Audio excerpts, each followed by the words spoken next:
Stop explaining yourself to deaf minds. They were never confused. They needed your doubt more than your truth. You thought better words would save you. Better words only fed people who profit when you stay cornered. That exhaustion you feel has a source. It comes from begging decency from people committed to misreading you.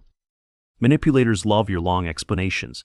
Every extra sentence gives them rope, details, and more chances to twist everything. The moment you stop begging, everything shifts. You see motives faster, protect energy, and become harder to use. Weak advice tells you to over-explain calmly. Power sounds colder. It says, "I heard you," and stops there. That short line feels small, but it changes the room. It refuses the trap. It starves their game. Because the game was never understanding. The game was access, control, and leverage. You were feeding a machine. Think about the boss texting after midnight. You answer with paragraphs. They learn boundaries bend when pressure appears. Now try something colder next time. Pause first. Then send "I will handle tomorrow" and leave it there. Watch what happens when you stop performing sincerity. Respect appears from people instantly. Panic appears from the others. And their reaction tells you everything. Healthy people adjust. Toxic people escalate because your clarity threatens the deal. A healthy person can dislike your boundary. They still handle it. A toxic person treats it like betrayal. Why? Because your boundary removes their shortcut. No shortcut means effort. And effort is expensive for entitled people. This is where it gets dark. Some people never wanted harmony. They wanted unrestricted access to your mind. That fake friend asking if you are okay? Listen closer. Concern is sometimes surveillance wearing a soft voice. They collect details when you are open. Later, those details return as gossip, pressure points, or time judgment. The same pattern shows up in family. A parent says, "After all I did." Translation: freedom threatens control. Notice what never happens there. They never address your actual point. They attack your tone, timing, or gratitude. That is not confusion. That is evasion. When facts fail them, they switch battlegrounds and punish your delivery. Here is the part nobody tells you.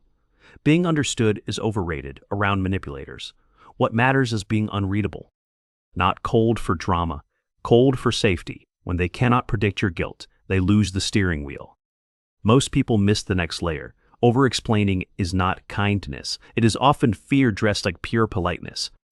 You explain because you want peace. You explain because being misjudged hurts. But pain makes you easier to control. And manipulators smell that pain instantly. Like a spider testing the web, they tug small threads first quietly. They interrupt you once. They ignore one message. They arrive late, borrow respect, and watch whether you swallow it. If you swallow it, the game expands. Small disrespect becomes routine. Routine disrespect becomes your role in their world. That is why distance changes behavior fast.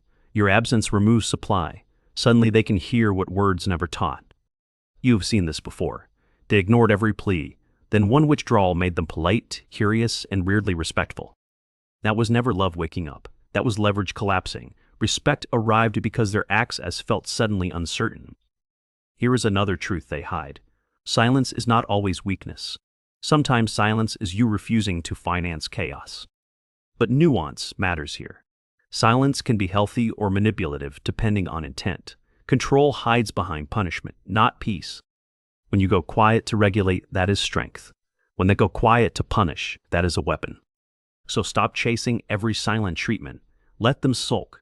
Their silence is a bill they hoped you would pay. Your reply can be brutally simple, noted, or say, "I am not discussing this," and return to your life. Do not decorate that line with guilt. Do not add smiley faces, disclaimers, or little emotional refunds afterward. The crazy part comes after that. Their charm often returns immediately. Sweetness is sometimes just a re-entry code. They apologize without naming specifics. They act softer, smaller, wounded. That softness can be a bear trap with sugar. Because private control failed, they try public image. Now they want to seem reasonable while quietly restoring old access. That is why smear campaigns start after boundaries. They lost backstage access, so they perform victimhood in the lobby. A partner tells mutual friends, "You changed." Yes, you did. You stopped bleeding quietly so they could shine. A jealous friend says you are distant now. Translation: you stopped giving them emotional oxygen and free comparison fuel. An insecure coworker calls you difficult. What they mean is harder to steal from, harder to rush, harder to frame. Anger after your boundary means loss of control. Guilt trips mean lost access. Mockery means your confidence scares them. Backhanded compliments are tiny power moves. They smile while cutting. They need you smaller so they can feel stable. Love bombing is not deep connection. It is future control wrapped in early warmth. Fast intimacy creates cheap leverage. And once you see that pattern, romance changes. You stop chasing intensity. You start measuring consistency, restraint, and respect. This applies at work too. The loudest person is not always strongest. Often they are managing fear with volume. When someone keeps interrupting you in meetings, stop rescuing the moment. Hold eye contact, then say finish your point. Then wait. Do not rush to soften it. Let the silence expose who needed your politeness to keep dominating. That pause is a weapon, not awkwardness. Manipulators hate clean stillness. Stillness removes the smoke where their tricks survive. And here's what hurts most. You were trained to think self-protection looked rude.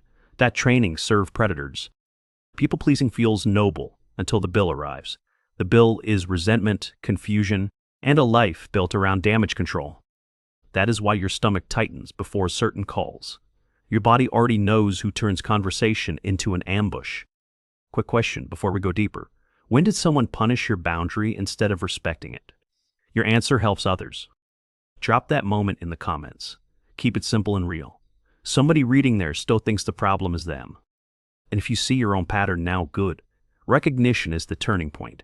Shame keeps you available longer. Because the deepest trap was never their behavior. It was your hope that enough honesty would finally earn safety.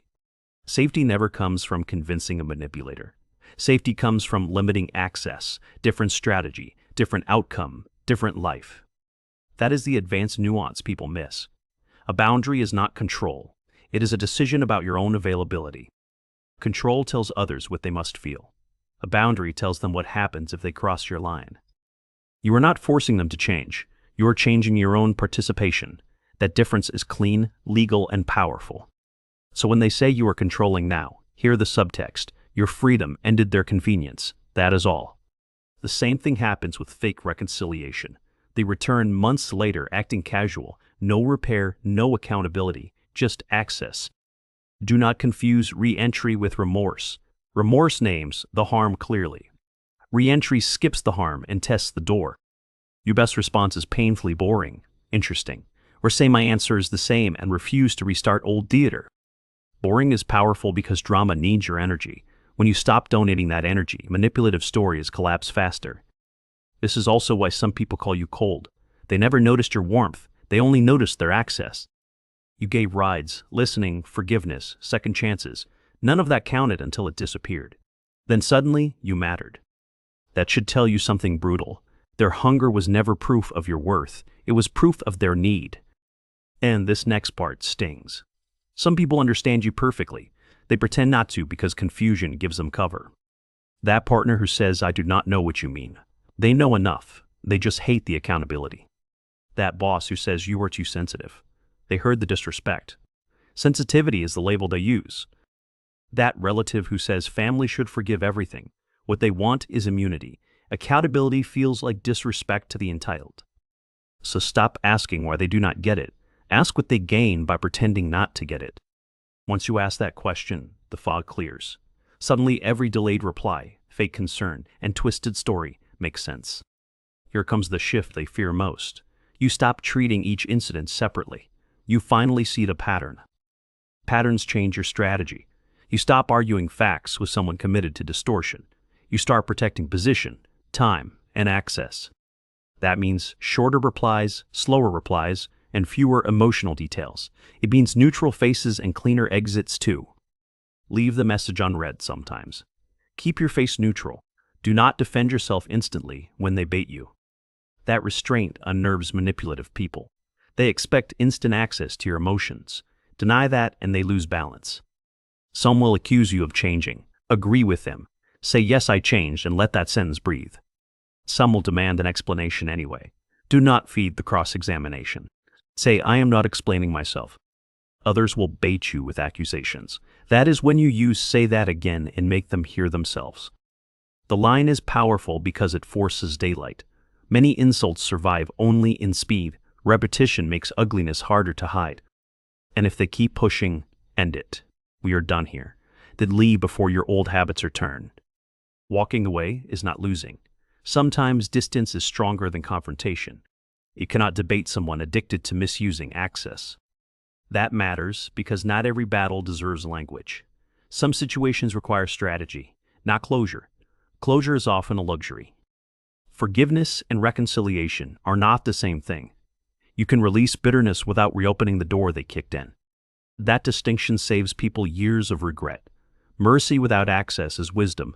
Mercy with fresh access is often self-betrayal. Here is what changes first inside you. Noise drops. You stop rehearsing speeches for people who never deserved front row. Then your body changes too. Sleep gets cleaner. You stop dreading calls, texts, and rooms built on hidden tension. The strongest shift comes later, though. You stop needing villains to confess. Their pattern already told the truth. That is real freedom. No more begging for the verdict. You become your own witness and your own guard. And once that happens, their tricks feel smaller. Still annoying, still toxic, but no longer sacred or confusing. Because the whole performance was built on one lie, that you needed their understanding before you could trust yourself. You never needed permission to see clearly. You needed distance from voices invested in your confusion for years. That is why they resist your calm so hard. Calm means you finally hear yourself louder than them. Try this the time somebody twists your words. Stop, breathe, then say that is not true and hold silence. Try it with the guilt trip too. My answer is the same. No anger, no essay, no apology. Try it when fake concern shows up again. Say I'm handling it, then give them nothing useful. And try one more thing tonight. Make a list of people who only respect distance. Believe that list. If one line from this hit home, use it today. Pick the coldest sentence and test it once. Then come back and tell me what changed. Share the reaction you got. Someone here needs that proof. If you want more weapons like this, subscribe. Hit the bell too. Better timing matters when people switch tactics. Because once you see the pattern, you cannot unsee it. And that is a good thing for you. You were never hard to understand. You were surrounded by people who benefited when your truth stayed negotiable. Their confusion was theater. Your clarity is the curtain drop. Let them panic when the show stops working. You do not owe endless access, endless proof, or endless softness. You owe yourself clean boundaries and quiet power. Stop begging to be understood. Start becoming untouchable. The moment you do, their power ends and yours begins.